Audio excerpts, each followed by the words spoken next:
परमेश्वर जखन मनुष्य के शक्तिशाली बनयबाक लेल चाहैत छथि तखन ओ पहिने ओकरा ताज नहीं पहिरबैत छथि, ओ तोड़ैत छथि। पहिने ओ अहाँक सुविधा, अहाँक घमंड, अहाँक कल्पना के दूर कर दैत छथि।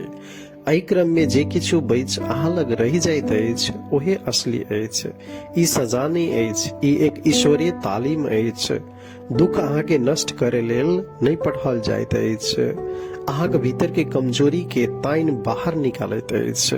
ते अहाँ हर खराब दिन, हर विश्वासघात के समय, हर पीड़ा के समय में धीरज के साथ बोझ उठाओ।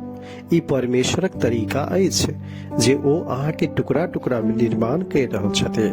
अहाँ सुख सुविधा में नहीं बढ़ रहल छै, अहाँ के जीवन में उथल पुथल भ रहल अछि।